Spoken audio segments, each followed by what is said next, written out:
Boyfriend के साथ मिलकर अपने पिता और 9 साल के भाई की हत्या करने वाली नाबालिग बेटी को पुलिस ने हरिद्वार से गिरफ्तार कर लिया है। इनके पोस्टर्स, इनकी जानकारी देश भर के राज्यों के सभी पुलिस थानों को भेजी गई थी। पब्लिक को भी इन्फॉर्म करने के लिए पोस्टर्स लगाए गए थे। नेपाल तक इनके बारे में हमने पोस्टर्स चिपकाए थे। आप लोग दोनों हरिद्वार में पहचाने गए, पब्लिक के द्वारा इनको रोका गया। देखिए, वो इनाम जो घोषित हुआ था वो तो पकड़वाने वालों को मिलेगा ही। बॉयफ्रेंड के साथ मिलकर अपने पिता और 9 साल के भाई की हत्या करने वाली नाबालिग बेटी को पुलिस ने हरिद्वार से गिरफ्तार कर लिया है। बीते 2.5 महीने से ज़्यादा का वक्त था जब हत्याकांड को अंजाम देने के बाद आरोपी नाबालिग अपने बॉयफ्रेंड मुकुल सिंह के साथ फरारी काट रही थी। इस दौरान उन्होंने कई राज्यों की खाक छानी और पुलिस भी उनके पीछे लगातार दबिश दे रही थी, लेकिन दोनों आरोपी इतने शातिर थे कि भाई पुलिस को चकमा देकर हर बार बच निकलते थे। इस वक्त मैं मौजूद हूँ जबलपुर की मिलेनियम रेलवे कॉलोनी में। यह वही कॉलोनी है जहाँ बीते 15 मार्च को रेलवे में काम करने वाले राजकुमार विश्वकर्मा की और उनके 9 साल के बेटे की, उनकी जो बेटी थी नाबालिग 17 साल की, उसने अपने पड़ोस में रहने वाले अपने 21 साल के बॉयफ्रेंड मुकुल सिंह के साथ मिलकर हत्या कर दी थी। निर्मम तरीके से अंजाम दिए गए इस हत्याकांड के बाद दोनों आरोपियों ने लाश को ठिकाने लगाने की जगह घर पे ही जो 9 साल का मासूम बच्चा था उसे पन्नी में भरकर फ्रिज में रख दिया था, और जबकि पिता की लाश को एक दूसरे कमरे में ही बंद कर ताला लगा दिया था। उसके बाद आरोपियों ने इसी घर पर रहकर सुबह नाश्ता बनाया, नाश्ता किया और पूरी प्लानिंग के तहत वह यहाँ से फरार। हालांकि आरोपियों ने फरार होने से पहले जो नाबालिग बेटी थी उसने एक गलती ज़रूर की थी और अपनी जो कज़न सिस्टर है उसे एक व्हाट्सएप पर वॉइस मैसेज भेजा था जिसमें उसने कहा था कि उसके पड़ोस में रहने वाले मुकुल सिंह ने उसके पापा और भाई की हत्या कर दी है।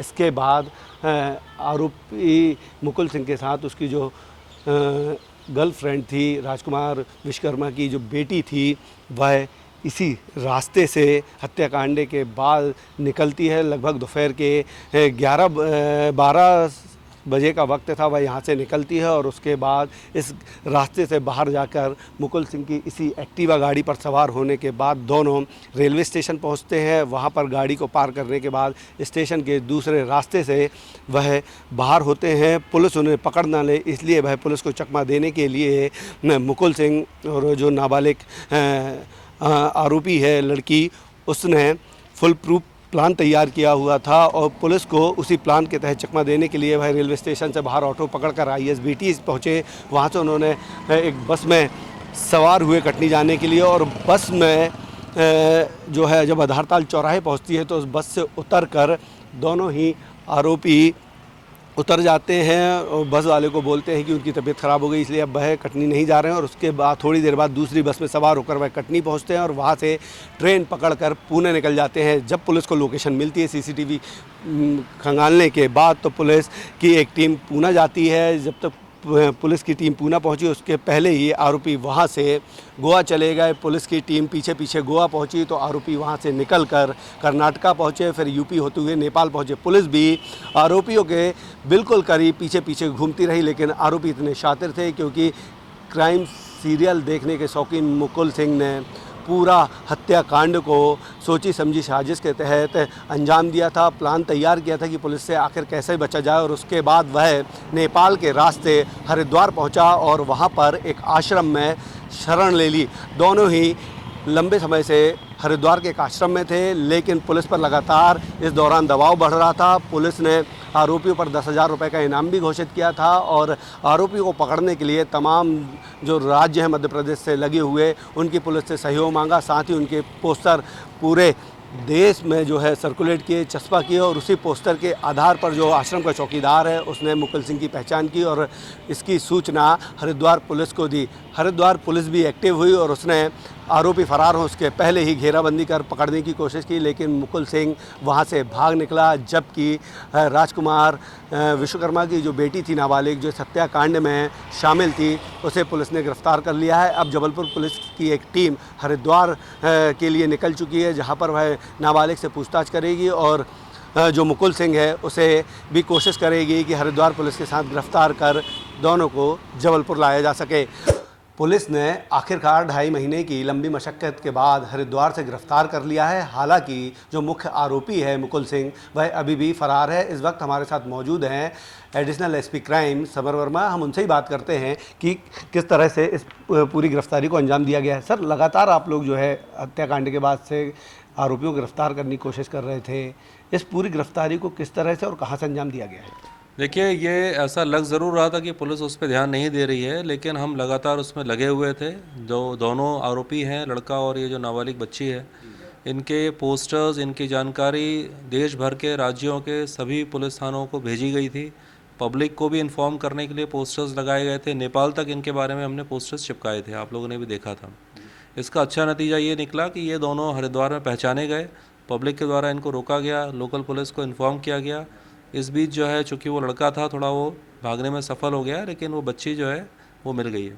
जी, ये लगातार जो हैं आरोपी शातिर भी थे, क्राइम सीरियल देखते भी थे, तो आप लोगों से एक कदम पहले वो आगे चल रहे थे। आप जहाँ जाते थे वहाँ से वहीं निकल जाते थे। ऐसे लगभग कितने राज्यों तक ये लोग गए थे और आपने कब तक इनका पीछा किया था? देखिए, इन लोग की जो सूचना मिलना चालू हुई थी, वो सबसे पहले यहाँ मध्य प्रदेश से इन लोग गए महाराष्ट्र, फिर गए कर्नाटका, फिर गए इन लोग आंध्रा, फिर इसके बाद फिर ये पहुँच गए हैं जो पूर्वी कोस्टल प्रदेश है वहाँ से होते हुए। फिर ये मुख्यतः फिर पिछले करीब महीने भर से यूपी में ही घूम रहे थे। इसीलिए हम लोगों ने भी वहाँ ज़्यादा प्रयास सघन करना चालू कर दिया था। और अब ऐसा सूचना आई थी कि इन्होंने जो पैसे शुरू में खातों से निकाले थे वो ख़त्म हो गए थे, तो फिर इनको पकड़ना जो है ज़्यादा आसान हो गया था। कहा जा रहा था कि इनके अकाउंट में लगभग 8 से 10 लाख रुपए हैं, तो इन लोगों ने वो पैसे कहाँ और कैसे खर्च किए? क्योंकि इनके अकाउंट भी फ्रीज़ किए गए थे ताकि इन पे दबाव भी बने और प्राइज़ भी घोषित किया गया था। देखिए, वो इनाम जो घोषित हुआ था वो तो पकड़वाने वालों को मिलेगा ही।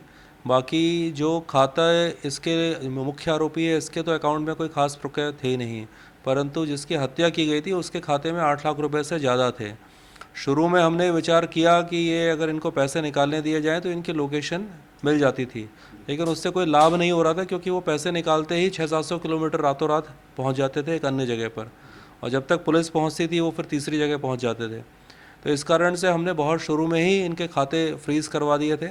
इन लोग बहुत कम पैसे, करीब 50-60 हज़ार रुपये ही निकाल पाए थे, और वो स्वाभाविक तौर पे पिछले 1.5-2 महीने में वो पैसे ख़त्म हो गए थे।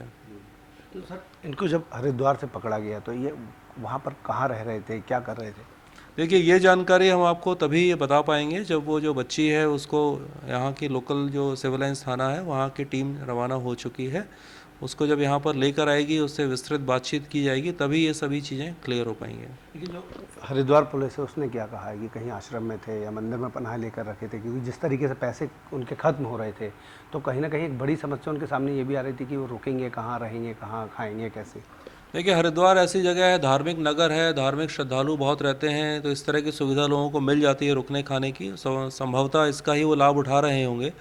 लेकिन बाकी वो वास्तव में क्या कर रहे थे, कितने रुपए उनके पास थे, क्या उनकी योजना थी, कहाँ वो रहे इतना समय, कैसे रहे, तो ये सब जानकारी तो अब यहाँ विस्तृत जानकारी वो बच्चे के आने पर ही मिलेगी।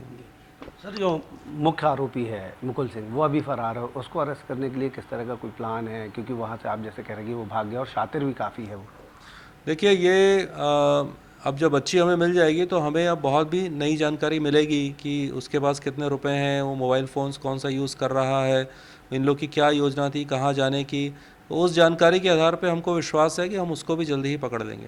बच्ची को पकड़ लिया। अब मुझे लगता है कि हरिद्वार का सफ़र ही करीब 18 घंटे का है, तो कल तक आ जाना चाहिए।